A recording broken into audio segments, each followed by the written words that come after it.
Bagaimana perang di Ukraina akan memukul perekonomian di rumah Anda? Kita mulai dari harga minyak bumi yang sudah di atas 106 dolar, di mana harga ini hampir 50 dolar di atas budget yang dianggarkan oleh APBN Indonesia di harga 63 dolar per barelnya. Anggaran per tahun belanja BBM lebih dari 300 triliun jika diimpor sebanyak 800 ribu barel per harinya. Naiknya harga minyak bumi akan membuat kantong APBN jebol, tombok nambah 200 triliunan rupiah lagi jika minyak bumi harganya di atas 125 dolar per barel bertahan terus selama beberapa bulan ke depan bahkan hingga akhir tahun. Sebaiknya harga jual BBM bahkan disarankan di atas 18.000 atau 20.000 per liternya di SPBU. Ini semua hanya asumsi, namun kita menengok fakta sekarang. Saat ini perang di Ukraina menginjak hari ke-20. Sementara kita duduk nonton TV di rumah atau melihat informasi di gadget ribuan kilometer jauhnya dari medan perang. Kita mengucapkan dalam hati, untung bukan di Indonesia perangnya. Tapi kali ini saya membawa berita buruk kepada sahabat semua. Kita semua tahu ada dua sisi cerita.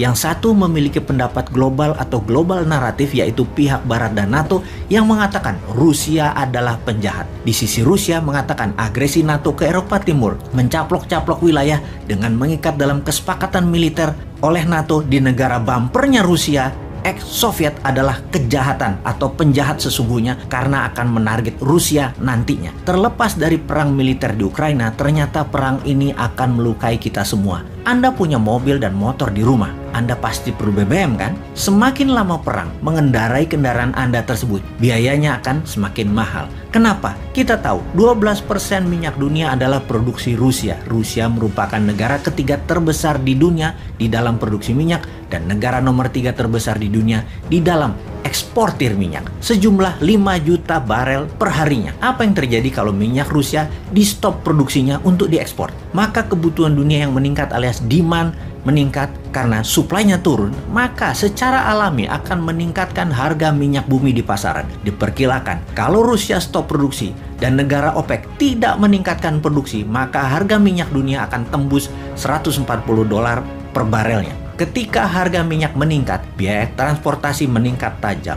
Biaya mobil, truk, kereta api, pesawat terbang, biaya distribusi, biaya angkutan, semua naik tajam. Artinya apa? Semua barang menjadi lebih mahal. Harga barang menjadi mahal semuanya. Harga makanan, harga kebutuhan pokok, semua jadi mahal. Intinya, ketika harga minyak bumi meningkat, semua harga-harga meningkat. Pertanyaan lain lagi, seberapa mahal kenaikan itu terjadi? Dalam statistik bernegara, rata-rata setiap kenaikan 10 dolar per barel akan meningkatkan 1-2% inflasi. Maka ketika dari 63 dolar ke 105 dolar per barelnya, naiknya 40 dolar, maka dipastikan inflasi Indonesia akan naik minimum 4-8%. Meningkatnya inflasi di Indonesia. Kita ke Rusia yang terkena sanksi ekonomi. Bank Rusia kena sanksi ekonomi dari negara G7 dan dari banyak negara lainnya. Bank-bank milik Rusia tidak bisa lagi memakai SWIFT, Interbank Transaksi Internasional. SWIFT adalah singkatan dari Society for Worldwide Interbank Financial Telecommunication. Dengan Bank Rusia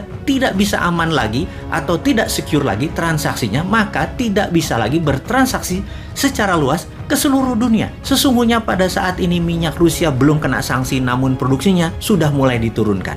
Dan efek SWIFT diblok plus transaksi turun, itu akan memukul harga minyak. Lalu ada boikot perdagangan atas produk-produk Rusia lainnya. Kita kembali ke gas dulu.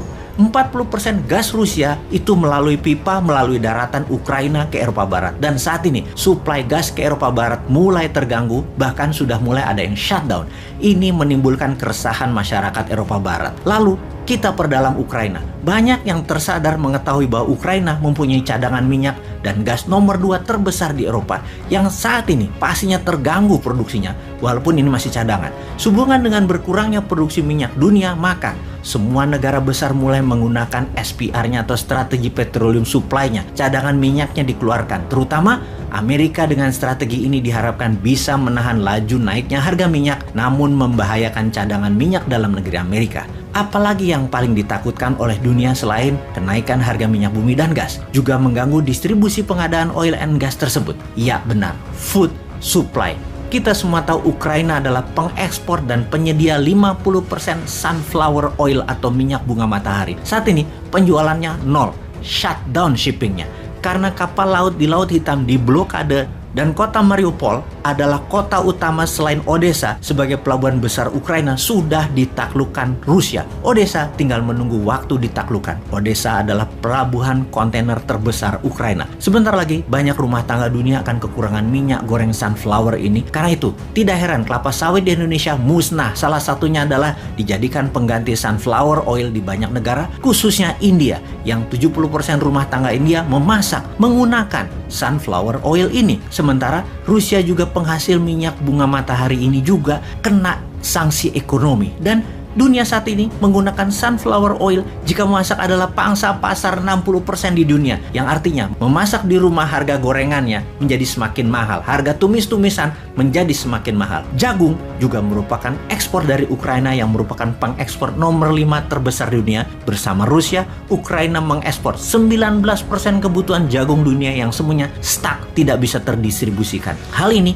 mempengaruhi pakan ternak, makanan ternak, sirup jagung, cornflake, dan macam-macam lagi kebutuhan turunannya. Kemana jagung Ukraina dan Rusia itu berlabuh? Terbesar ke Tiongkok. Satu lagi, gandum.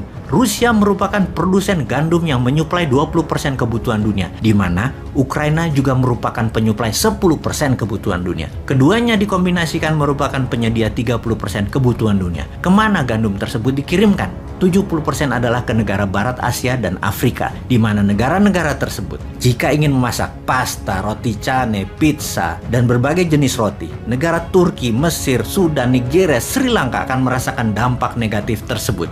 Teringat gandum Rusia yang kena musibah kering akibat terkena serangan harps. Walau serangan ini tidak diakui sebagai serangan perang cuaca, namun gagal panen gandum di Rusia pada tahun 2010 memicu Arab Spring 2010 dan 2011 yang menumbangkan banyak kepala negara di daerah Arab tersebut termasuk Mesir.